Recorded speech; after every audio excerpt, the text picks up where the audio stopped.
the information, take it home and read it. As a side note, you should know that the NAACP is nonprofit and nonpartisan, so we do not endorse or recommend. But we do encourage you to listen, and as a book that I read says, study to show thyself, so that you will know who you're voting for and why. Some of the candidates that are here are running unopposed, and so they've been asked to kind of talk a little bit about what their job is and how that works here in the community. And so you may hear different approaches to their speak, but we do ask you to kind of engage afterward and hear them on. We're just going to really start at this end and work our way down. And the first speaker is a supervisor from the Board of Supervisors. He was going to sit in his same seat, and I said, no, we'll change up there. He did. So I was real happy that this is the supervisor friend. Herbie represents District 2. And so, you want to go ahead? Talking about yourself's a little bit hard to do. And I'm not sure why that is, but it's true. Well, I'm a product of Rockham County. I was born in Dayton, not Harrisonburg. A home birth. Attended Dayton Elementary School. Graduated from Turner and Eastern Mennonite College. I'm married to quite a lady that I found in Mount Carmel. She's a heat wolf, and she was a milkmaid on her father's farm. And we've been married 47 years. It's going on 48 years. Have one daughter. In the past, in Rockham County, I've served on the school board for a number of years, 8.5 years, I believe it was, and served on the planning commission a couple of years. And I now represent District 2, which includes the voting precinct of Edom, Singers Glen, Mount Clinton, Silver Lake, Dayton, all the way to the border of Bridgewater. That line extends to 81 and goes to the West Virginia line, and it wraps around the city of Harrisonburg to the north to Trissell's Church Road, and then cuts south to just north of Raleigh Pike, and then to the West Virginia line. So it's an area with less people and more land mass. The district I had even less people and more land, and they said you need more people. Redistricting is what, about 15,000 registered voters per district, I think is the way it's divided up. And that leads to very, very little between District 1, 2, 3, 4, 5 in Rockham County.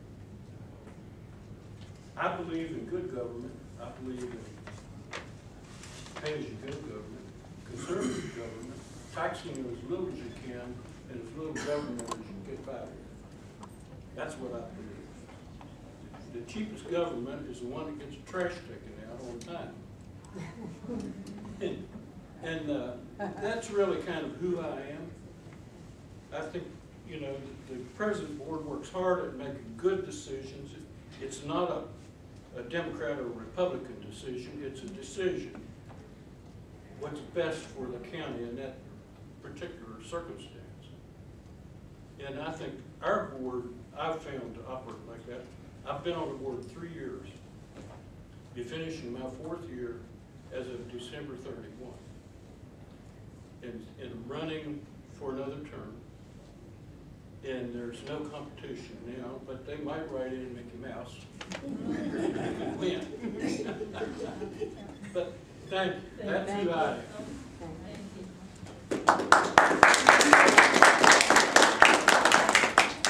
Don't forget, you can jot down your questions, and then at the end we'll ask the questions. Could I say one more thing? I know Roscoe.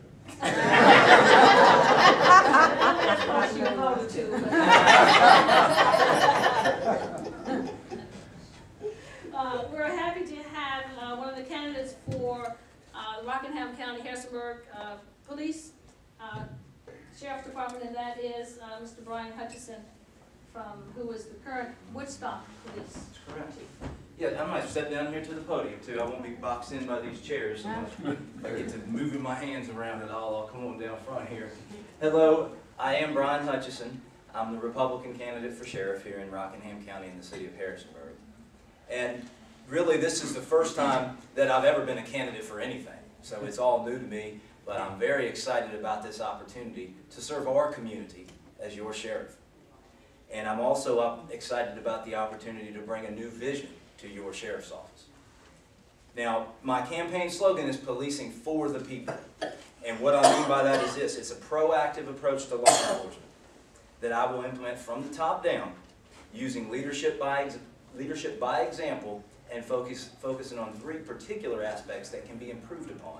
That's visibility, accessibility, and accountability. Visibility, the public needs to see us on a regular basis. We can't serve them if they don't see us. Accessible, it's our job to go to the citizens. It's not up to the citizens to come to law enforcement. We should be out there in the community, readily accessible to them for an open dialogue to occur. And most importantly of those 3, accountability. We need to provide solutions, not excuses, to the problems that you have in your communities. That's what it's basically all about. And where does that come from? It's all because I firmly believe that law enforcement has been traditionally reactive in nature for far too long. What we do, or we have a tendency to do, is respond to crimes after they've occurred, work on drug problems after those neighborhoods have already been established as problem areas. We get there in a reaction to an established drug problem, for instance, or with a crime or anything else. All that really amounts to is policing of the people, where we come in reaction to something that's already taken place, and I think we can do better than that. I think you deserve better than that. And that's what my idea is. That's what I will bring to our community. And talking about gangs, drugs, violence, all 3 of them go together. Those are problems that are serious problems that we've faced and we will face more in the future. And I will implement proactive measures to stop our children from falling into these traps that these things present. That's by being visible and accessible at events in the community. I think a great example of that is the Boys and Girls Club that we have right here. A lot of those programs such as that, why can't law enforcement interact with that? Why can't we help facilitate some of those good things, like Bucky, I know many of you all are involved with, and we can break down that false perception that many of the youth these days tend to have, is kind of this us versus them. The law enforcement are out to get them in some way, and that's not the way it is at all. We need to break down that barrier and let those youth know, we're in it for you, we're in it together, we want you to succeed, we're here to help. We're not here just to come when bad things happen and to do things that take people to jail. We're also here, public service. That's what we're about. Public safety through good public service. That's why we're here. Letting them know that. How can we do that? We can work with the schools. We can work with civic organizations to establish and help foster positive activities that our youth can become involved in. As your sheriff, our deputies need to be strong role models for the youth to see. See those deputies and say, look, that's a person that I respect, that I look up to. A role model is what we should do and set the right example for our youth. That's a big part of it. And I will establish a junior law cadet program, something where the teens or the young adults can participate in law enforcement and see what it's all about firsthand. Come in, maybe do a 2-week internship, definitely firsthand get in the sheriff's office and see what we do and have a report. Here's how it works. It's not all this scary guns and all this. It's actually, we're here to help you. Establish things like a law cadet program is what I would do. I would also do it with the college, the 3 colleges we have, intern programs, same type of deal. By doing this, we're also being proactive in our recruiting efforts, which I think is very important. By getting with our youth, the youth of the future. That's how you really head these things off. The more youngsters that have positive early experiences with law enforcement, well, they're all the more fine young adults that may become interested in working in the law enforcement profession someday in the future. And that's what we want. I think a truly effective law enforcement agency should be reflective of the community that it serves. And a big part of that is being proactive to try to have a culturally diverse and a strongly qualified sheriff's office to serve you. And that's what I would seek to do. My qualifications, I have a bachelor's degree in business management from Virginia Tech. I have a master's degree in criminal justice from VCU. My experience, 17 years of law enforcement experience at the state and the local level in all functions. I've served in patrol, investigations, and supervision all across the Commonwealth of Virginia on a wide variety of assignments. That's the qualifications that I bring to the table. And when people ask me, you know, what are your qualifications or why should I vote for you? Certainly I tell them, here's my education, my experience, the ethics, the type of person that I am. But I'm also proud, very proud, to have the endorsement of our Commonwealth Attorney, Marcia Garth, who's a close personal friend of mine as well as a professional colleague of mine, who fully endorses me for this position. And also, I don't know if you saw the ad, we had the ad in the paper today, over 1,560 years of experience in local law enforcement. Folks like Dewey Ritchie, 39 years, Chief Sullivan, 40 years in law enforcement here in the Valley, that fully support me to be the next sheriff. And they don't have anything in it. That's why I point out the fact that they're retired. These folks, they've done their service. They don't have anything. Jerry Roy in the back with Harrisonburg City PD fully endorses me. Nope, they don't want anything in return.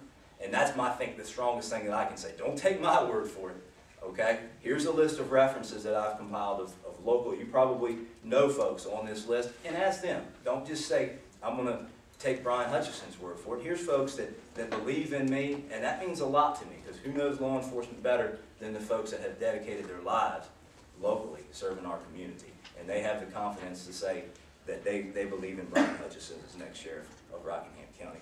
So thank you for having me. I would greatly appreciate your support by voting for Brian Hutchison on November the 8th. Thank you.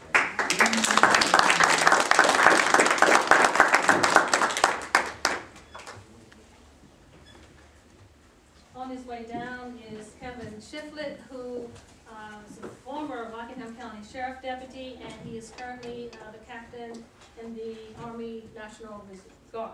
Yes, ma'am. Thank you. Good evening. Thank you guys for having myself and Brian here today. This is exactly what it's all about. You guys coming to actually ask us the questions. Both myself and Brian and Sam, who's not here, we go out in the community and we talk to people, but you never actually get to see us side by side and hear the vast differences, and they are vast. Again, my name is Kevin Shiflett, and I worked at the Sheriff's Office for 9 years as a criminal investigator and a patrol deputy, a SWAT officer, and a field training officer. I'm also a 12-year veteran with the United States Army. I had 2 combat tours overseas as in leadership positions, as a captain and as a lieutenant. I've also been deployed to Hurricane Katrina in leadership roles. While overseas, I had 796 troops under my leadership when I was the tactical operations officer in charge. I was also second in command in Kosovo. I know large-scale management. Been trained very well by your American military to do just that task. What I want to do with the Sheriff's Office, and I said a minute ago, I think tonight you should be able to see some differences between us. I'm not a politician. I'm not a salesman. I'm definitely not the best salesman in this race. I'm a leader, and I'm an action maker. I take action. I fix things. I fix problems. I believe in finding a problem, identifying it, not hiding it, speaking about the problem, and solving it. And every time we do one of these, I'm not sure with limited media coverage how much people know about the Sheriff's Office, why we even have a Sheriff's Office, things that go on there. I know a lot of folks here, I recognize a lot of folks from the city. You don't interact as much with the Sheriff's Office in law enforcement as you do with HPD, for instance. But just by show of a nod, has anyone heard about stuff that's been going on in the Sheriff's Office lately? Okay, some of the things it's giving law enforcement a kind of a black eye. And I'm the candidate who helped bring most of that out. Not because I'm trying to throw stones, but things like that go on way too long. They've been going on way too long. And we can talk that everything is peaches and cream, but if it's not, it's not. And from the citizens I talk to, they always say, I know there's stuff going on there, but you know, but you don't know. And that's true. People don't really know. And I don't have a problem telling you guys, because you're the boss. The citizens, the taxpayers, are the people in charge. And if we're going to hide things, and we don't let the boss know what's going on, the boss can't fix it. And I got involved so that you all could allow me to help you fix it. It's going to take a lot of effort. I mean, some of the things that happen at a sheriff's office, this isn't just our sheriff's office. This happens throughout the state. can give you numerous, but off the top of my head, Page County Sheriffs, Rockingham County, Henry County, Franklin County, Isle of Wight. All of these sheriffs have done that. The sheriffs in the upper pyramid of the sheriff's office have done things that are just less than reputable. From day one, I said it's time to rid law enforcement of politics and good old boy corruption, okay? People don't realize that you don't have to have a sheriff's office. You can have a county police department, for instance, that would be managed or overseen by the Board of Supervisors. There are ways to do that. The code right now, it's difficult to do it in the code, but one of the things I want to do, the biggest thing I want to do is go to the General Assembly, present the case from a deputy standpoint of what actually happens at sheriff's offices, how the main function isn't crime solving. It isn't. The main function is to get the sheriff and the upper regime back in office. I'm telling you, I worked there for almost a decade, and I know exactly what I'm talking about. I lived through 3 elections there. That is the function of it. And until the public starts knowing that, it's never going to change. And I know that's direct and hard to hear, but I really believe that if you let the boss know, the boss can help fix it. Okay? There's a lot of things. If we didn't even have a county police department, at the very least, we need to get the law changed so we have term limits for the sheriff. Do you guys know that the sheriff can just run forever? I mean, we don't let the governor run that long. We don't let the president run that long. You know, they say politicians are like baby's diapers and they need to be changed often, you know, for the same reason most of the time. So, and you know, there's numerous options on the table. That is my big picture. Okay, that's exactly what I want to do. Will that put me out of a job? Absolutely. I'd be happy to be out of a job. Because I can tell you right now, I think you have 3 decent candidates, but if CM were here, I'd tell him the same thing. Neither myself, nor Brian, nor CM are the best candidate you could have, or applicant you could have for this job. You're not getting the best options that you could have. This is just the best of the 3 that want to deal with this process. And I believe I am the best of those 3, given my experience, the investigative experience I have and the leadership experience I have. But to put it to you like this, we live in a terrible economy. And this job is way overpaid at $125,000 a year, $12,000 in estimated fringe benefits, and a get-out-of-jail-free card, or never even go to jail card, basically, if you've been reading the paper. And we got 3 applicants for that job. $125,000, and you only have 3 people actually asking to be that person. There's something wrong with that system, okay? We don't vote for a police chief. We don't have generals in the Marine Corps out campaigning. We don't have them out fundraising. We don't vote for our FBI director, okay? I've been overseas twice to defend under both presidents, and to defend not only our economic interests and all the things they tell us to, but also for our right to vote. No one ever has to preach to me about how important it is to vote. I've put my life on the line to ensure we all allowed to do that. But when it comes to law enforcement, you shouldn't be doing it. We should not be doing it.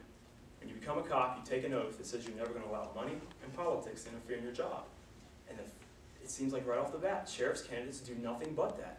They bring politics. I know we don't have a Democratic candidate, but we do have a Republican candidate. And they bring connections, and they bring money into the play. That's why from day one, I have not done any active fundraising. I don't ask anybody to buy a $3 hot dog and I make $2 off of it so I can go out and buy more yard signs. So they're going to get thrown away anyway.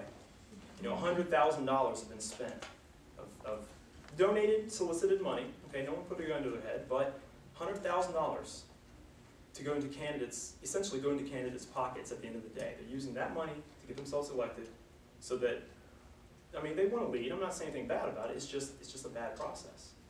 And the $100,000, not $1 was spent to help cure cancer, to send a kid to college. It's all to get a job. I want to fix that whole system. If you guys haven't been to my website, and by the way, I hope we have enough time for everybody to ask every question they want. I want to talk about jail overcrowding. There are some serious issues we have with our jail right now. I want to talk about jail retention. We have one of the worst retention rates over there of our jailers. We send them to school, they come work for about a year, they get so disenchanted with the good old boy system that they leave. The ones that remain, their morale is just in the pits, okay? I want to talk about the number of road deputies we have. You all know that the sheriff's office has concurrent jurisdiction here in the city. Out in the county, there is nobody else unless you go into a town. They're by themselves. Sometimes we have 4 deputies to manage or to patrol the entire county, which is the 3rd biggest county in our state. There's some things we need to do to fix that problem, okay? Your backup might be 35 minutes away. I'm telling you, you learn to talk very well and get yourself out of a predicament when you're a deputy out there by yourself sometimes. But we can't bank on that, all right?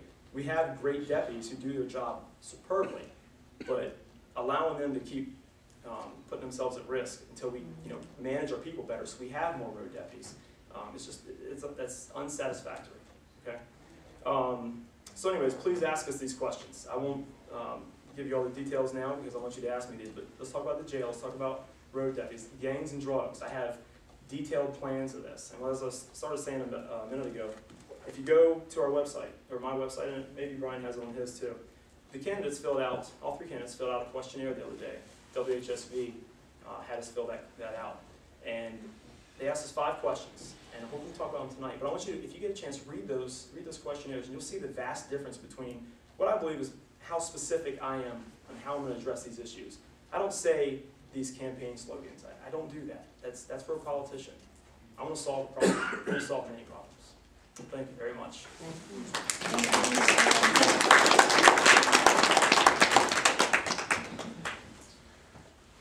And lastly, we also want to thank you, is Delegate Steve Landis, who's with the 25th District of the House of Delegates.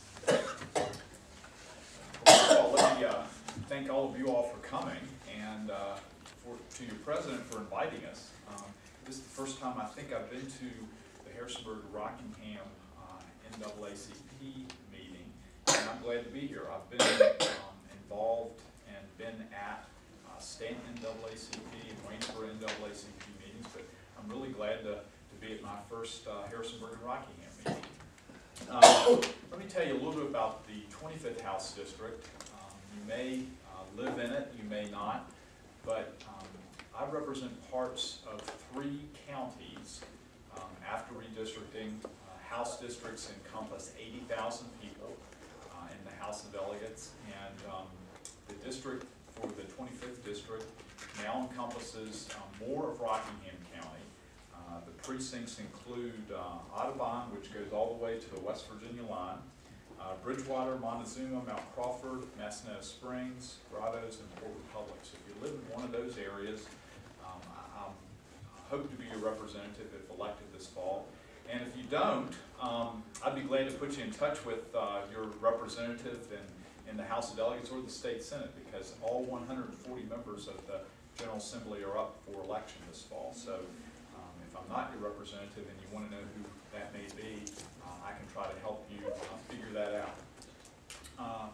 Since we're giving a little background about ourselves, I brought a card that's got a little bit of information about me, about legislation, committee assignments, and appointments that I've had, and I won't go through all that, but that's got some information. It's also got my website, that if you'd like more information about what's going on, like many elected officials now, I'm also on Facebook if you want to follow what I'm doing or not doing. That's a good source. Young people, I find, especially like to kind of keep track of what's going on with their elected officials, and actually it's a good way to communicate. I get a lot of messages from people that way, and so feel free to go to the website and utilize the social media as well, because it's easy and a nice way to stay in touch with constituents, I find. I've been in the General Assembly for 16 years. Before that, I served as a legislative aide for my predecessor for 5 years, and I worked for a member of Congress for 2 years, so that's my kind of government experience. By profession, members of the General Assembly are not full-time, although sometimes folks think we're like members of Congress. We don't. That is not our full-time job. We go to Richmond. We try to come to meetings like this. We try to go out and meet with folks when they're concerned about various issues. But other than the General Assembly session, we will periodically go to Richmond for meetings, but we have other jobs. I always say being in the legislature is my other job, because I have a lot of constituents that work a couple jobs. I know constituents that work 3 or 4 jobs sometimes, depending on what they're doing and what their income is. So having 2 jobs is not unheard of. But my full-time job is I work as the Community Relations Coordinator for DuPont Community Credit Union, which is based in Waynesboro, but actually has one location here in Harrisonburg. Is getting ready to open another one. So I'm happy to work for them, and actually happy to have an organization that will allow me to do public service and serve in the legislature, because that's not always an easy thing.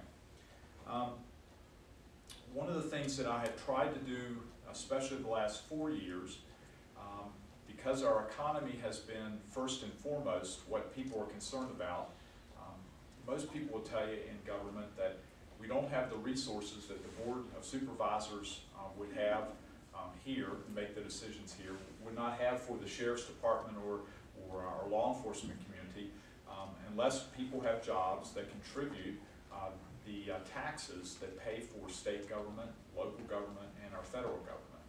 And one of the things that I've been trying to do at the state level is to work at trying to find ways to bring more jobs to our area, but also Virginia. Because everyone, as part of the American dream, wants to have a job and have income for their families and for themselves, and to be able to succeed. That is something I've been working on, especially with small businesses. The lifeblood, if you will, of our community here and across the nation is really small businesses. Small businesses provide about 75% of all new jobs that are produced in the nation and in Virginia. And I've been working on and for issues related to helping small businesses especially, because I think that's first and foremost the most important thing that I can do as a state legislator.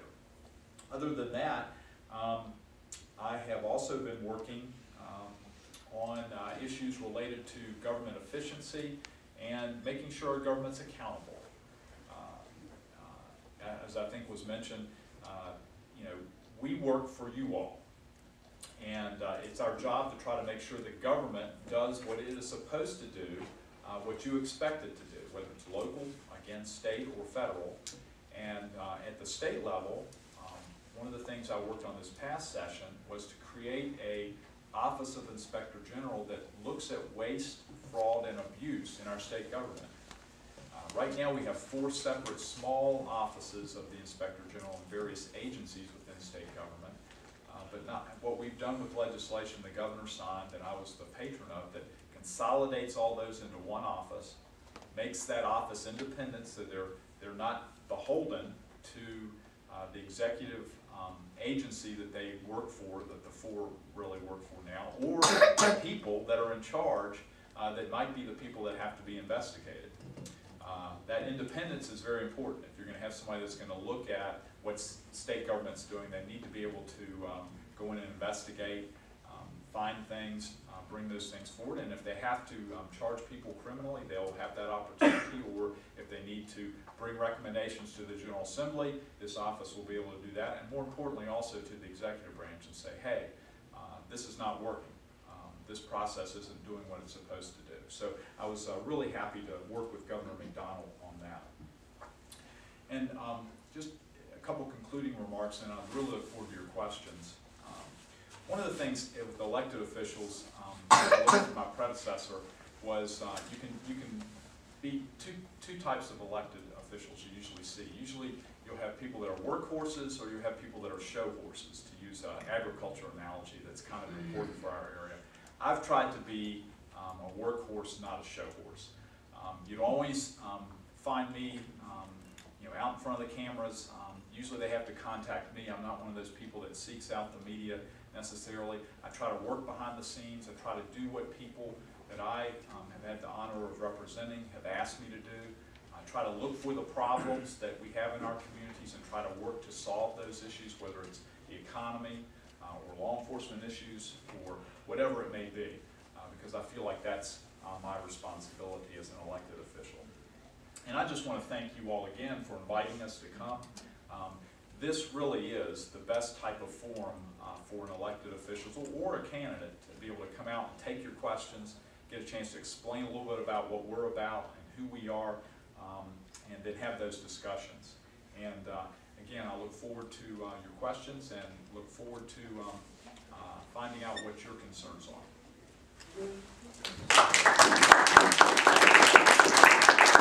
Thank you for coming and sharing with us this evening. You were given a card, and Ms. Latrice, do you have some questions? Yes, ma'am, I do. Okay. Okay, this question would go to each candidate. What can you do to work together? You want me to start, or do you want to start, Fred? Would you repeat that? I'm pretty deaf. What can we do to work together? It's a good question. We need to be open. One of the things at Harrisonburg and Rockingham County, we have a liaison committee, and we meet on occasion to see what we can cooperate on and cut costs for the city, or what could be mutually beneficial for lowering costs for each of us. And we tried to foster that relationship, that we have open communication. Just the board members and the city manager. And that's one of them, but open communication is a good thing. And the communication, I might add, while Delegate Landis is here, having the locality, like Board of Supervisors or the City Council, having an advocate like Delegate Landis or whoever it is that helps us with state issues is really important. And that goes for other areas also, is that we keep those communication lines open and that we work together to solve problems, local problems. Does that answer that? Thank you.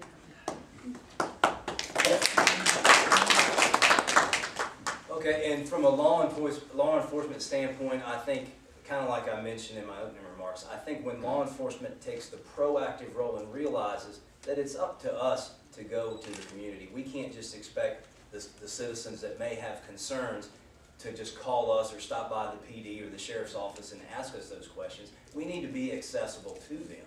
We need to put the right foot forward and be accessible, so if there's questions need to be asked, we're there for them. They don't have to hunt us down to find them. So working together, I think, is incumbent upon law enforcement taking that first step and saying, we're out here and available to you, and let's work together. Anything you might have, we will listen to those concerns. Within the field of law enforcement, I think working together is also a thing that I've seen sometimes works better than others, but it's a similar thing. When one agency, as a local police chief myself, I can assure you, when we work closely with the sheriff's office, when we work closely with the state police and any other agency that has a stake in whatever the case or incident might be, that's when we're at our best.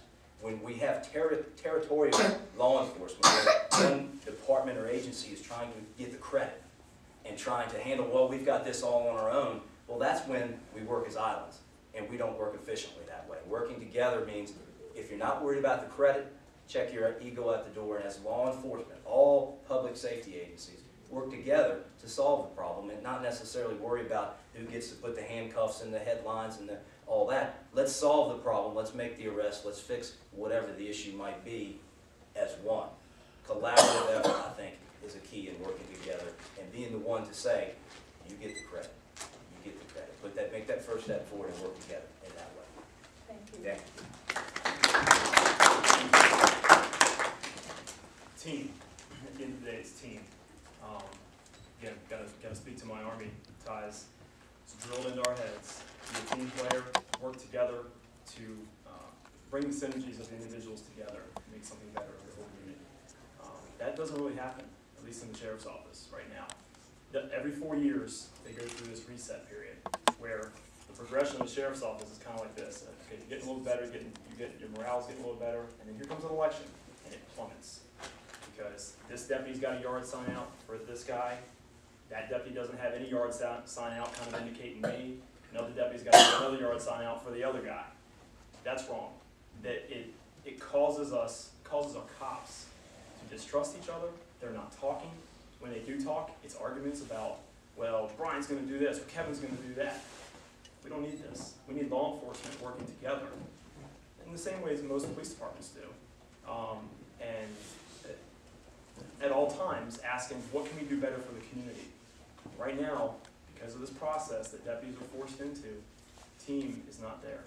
It's all about, I'm gonna get the next promotion, because Kevin gets elected, he's gonna give me this great job. That's the kind of talk that's going on out there. Now, I don't make promises, by the way, but I threw myself under the bus there just to be fair, but that's the number one thing we can do to make law enforcement work better. Again, having worked at the sheriff's office for a long time, it actually doesn't work the way, respectfully, it doesn't actually work the way Brian indicated there. I've never seen towns and deputies competing for, I'm going to take this case, I'm going to take this case, this is my jurisdiction. That does happen in movies. I've never seen that at the sheriff's office. It's kind of the opposite. Now, that's in your jurisdiction. You handle it. That's the big report you got to take care of. You know, we need to get rid of that. We all need to get on the same side and say, what can we do together to solve this case? Thank you. Well, in the last, now, I guess it's almost been 22 years since I've been involved in the process, the governmental process. I think, first and foremost, the thing I've learned that's the most important, to be able to work together, you have to listen to each other. And that doesn't mean you always have to agree with each other. My wife reminds me that I don't always agree with her, and she doesn't always agree with me, but we try to listen to each other and listen to those different viewpoints.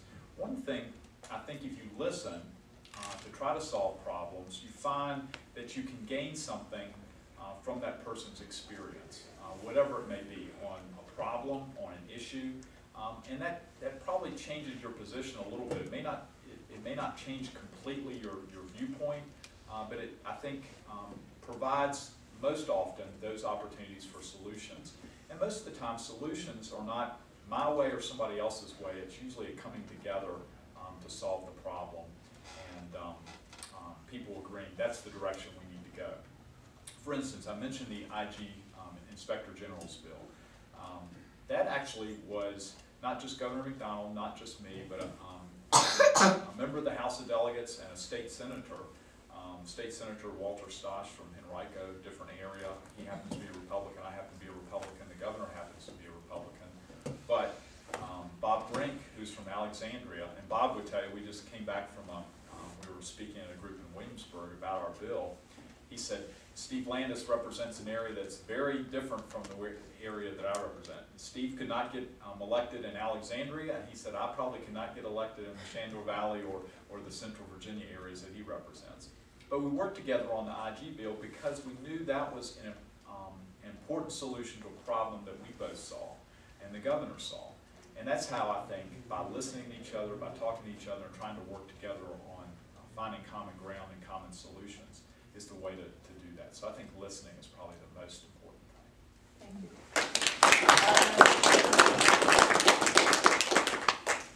The other question we have goes to the Sheriff Department. What is the first step that you have in plan to improve the Sheriff's Department?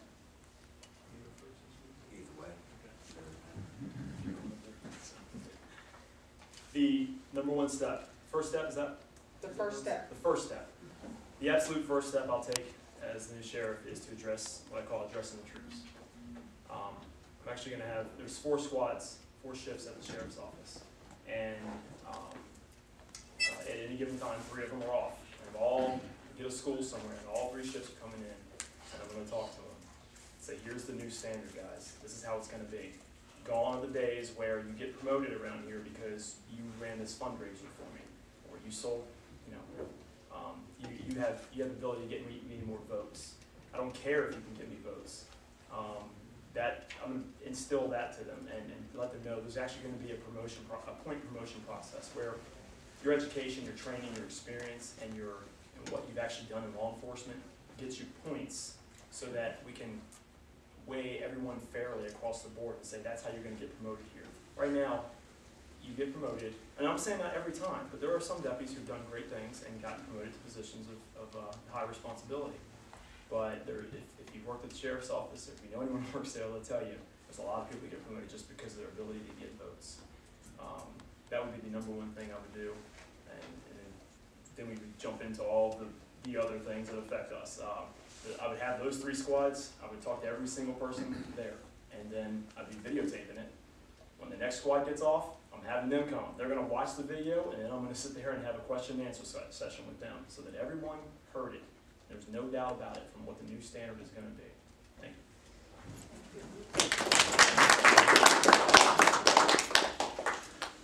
Okay, and likewise, my priority would be to implement my campaign slogan, to implement policing for the people, a proactive approach to law enforcement. I mentioned visibility, accessibility, and accountability. And that starts at me. That starts at the top and works its way down.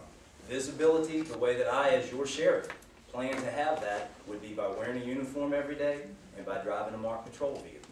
Now, that's not for enforcement or any other issue like I'm going to get out here and patrol. I understand I'm the lead administrator of an agency right now. I understand that you're mostly driving to deaths these days. I've driven a cruiser plenty of miles in my day, and this is going to be pretty much as it is for me now, an administrative role. But the visibility begins when that marked car is in your driveway. And people can drive by my house, you know where I live, you'll see that marked car. When I pull out to get a cup of coffee at 7-Eleven, I want to be visible.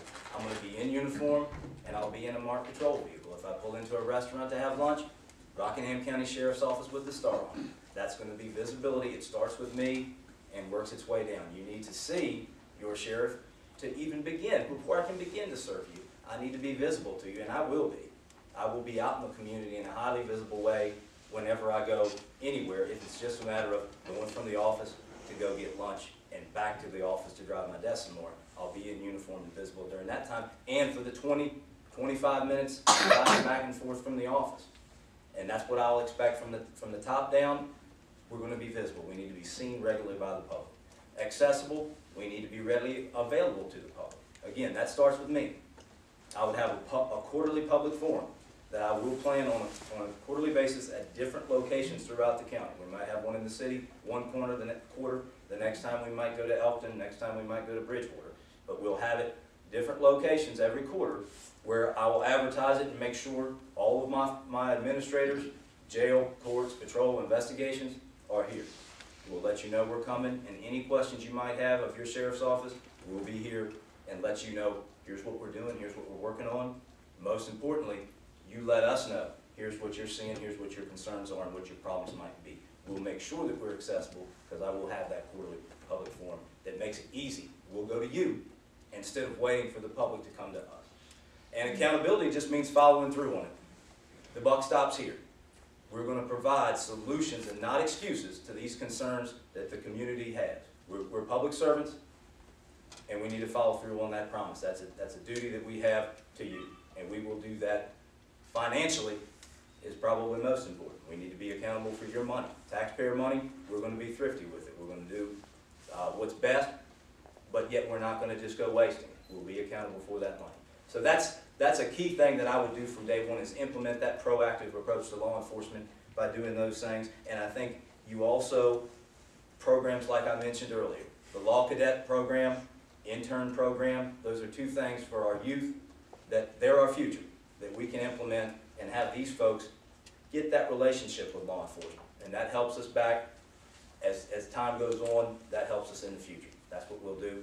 And then another thing is, I think there's more services we can do for our senior citizens. We can provide welfare checks, safety seminars, things like that, where we can go to them. Not wait for them to come to us with a problem. We can go to them and say, here's different things that we're seeing that maybe can help you with identity theft, or different things like that, ways we can help the seniors be safer in their daily lives. So that would be another priority for me for day one. Thank you. The next question goes to, once again, the Sheriff's Department. There has been much racial profiling in our country. We have more people in prison than any other country in the world except for one third world country. How do you propose to change this? Over half of the people in the prison system are people of color, especially African American and Hispanics. I think the way that you address that is there's no room for that. You keep track of the arrest data that you make. You watch the enforcement patterns, and you can do that by the way that the reports are turned in. And clearly, there's no place for anything here in law enforcement. We are to protect and serve. There's no room for anything opinions or any bias whatsoever. And if there are indications that there might be, they need to be looked at very closely as soon as they appear. You don't turn a blind eye. If you get a phone call, and sometimes as administrator you get phone calls, well, I might have seen this or I heard that. Well, you follow through on it. If it's something that's going on in that department that's not right, you take a proactive approach to that too. If there's an issue or concern that somebody is profiling, well, you're going to look into it. I would see to it that we looked into that seriously, because there's no place for that whatsoever in law enforcement. We protect and serve. All men and women are created equal. And anything with any bias in it, there would be no place for it, and it would not be tolerated under my watch. Thank you.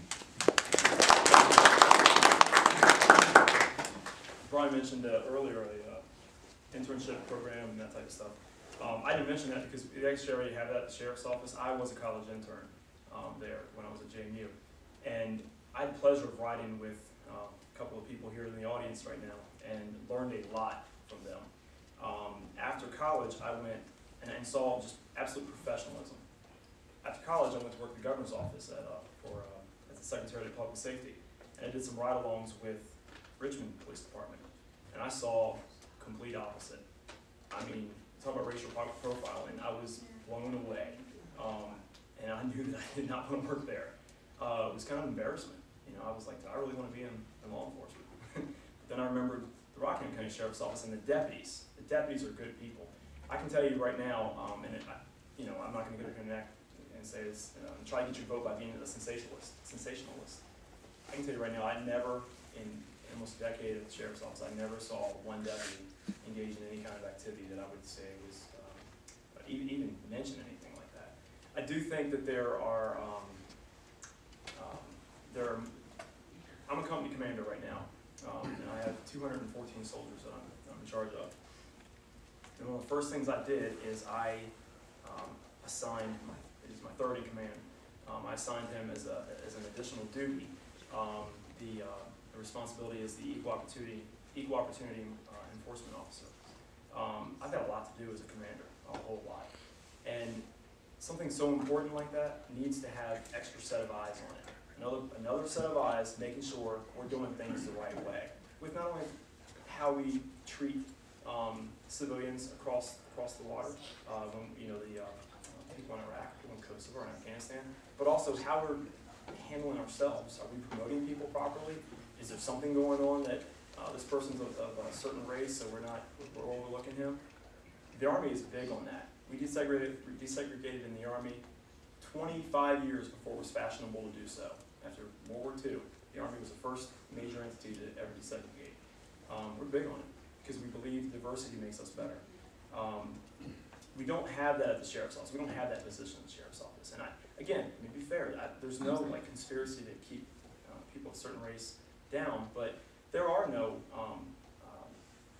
minority, not that I know of at least, there are no minority road deputies or investigators. I'm probably the darkest skinned person who was ever an investigator there. That's just because I tan well.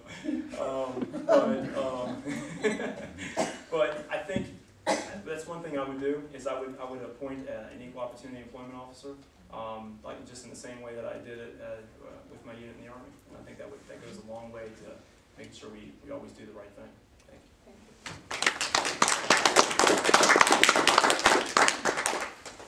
This is our last question, and this goes to the Sheriff Department again.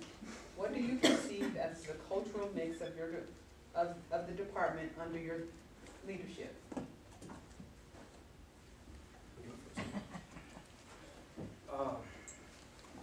Well, again, I guess I kind of dovetails from the last question. I think that, well, let me tell you right now, again, got to go back to the Army. I have my first sergeant is an African American. My third in command is an African American. But that's just coincidence. I don't reward anybody for anything that they did not do themselves. However, I think that there are situations and times when if you're not watching out to make sure everything's fair, things just accidentally get unfair. And again, that's why I believe so strongly in having someone who has an additional duty. It's not a full-time job. There's no way you can pay someone 40 hours a week to do that. It's an additional duty to make sure that our policies are encouraging people to apply for jobs. If they work in the jail and they're of a minority race, are they trying out for the road positions? We actually have to look at that. Look at our data and say, hey, we have this many people who are minorities. Are they even applying for the road deputy jobs? Why are they applying? Do they think they have no chance anyway? That's something my equal opportunity employment officer would be watching out for. Thank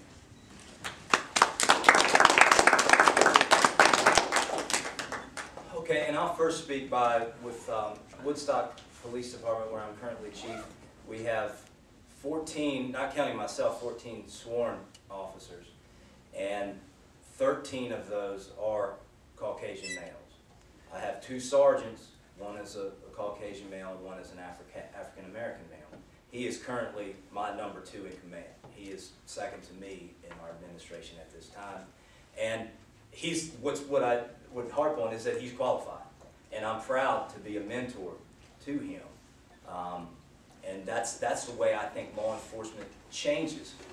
And I don't know the statistics on the current sheriff's office employees, but I know it's not at all a culturally diverse sheriff's office.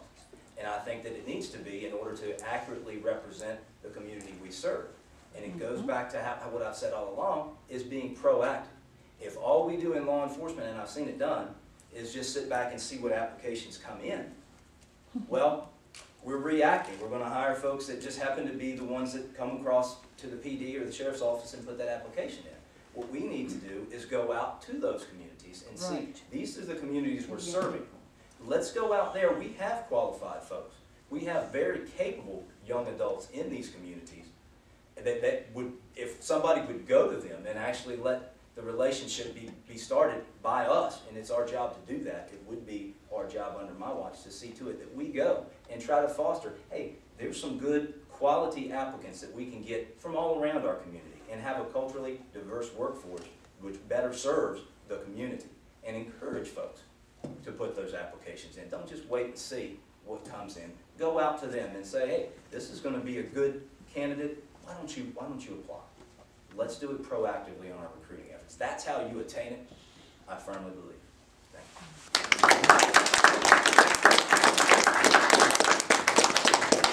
Thank you all for coming and answering questions, doubling up on a couple of questions. It's always good to see and hear straight from you what you're thinking. Thank you all for coming and participating and being actively and engaged in this process. This is the first time that the NAACP has offered this kind of forum where we have invited candidates to come. And so who's to know that next year we may invite the elected officials to come so we can have a dialogue again about what's going on in the community and such. I'm talking a while so we can get some ice in the punch bowl and some punch. I don't know about you, but my mouth is dry. So do take some time from the candidates to come down. If you have more specific questions, ask them. Have some punch and cookies while we kind of just get to know each other throughout the year. Again, thanks so much for coming. If you're not a member and you're interested, Elaine Blakey is our membership chair, and she's got a brand new box of applications. Membership is $30 because we are for all people, not just African Americans as some folks may tend to believe. Thanks again for coming, and help yourself to some refreshments.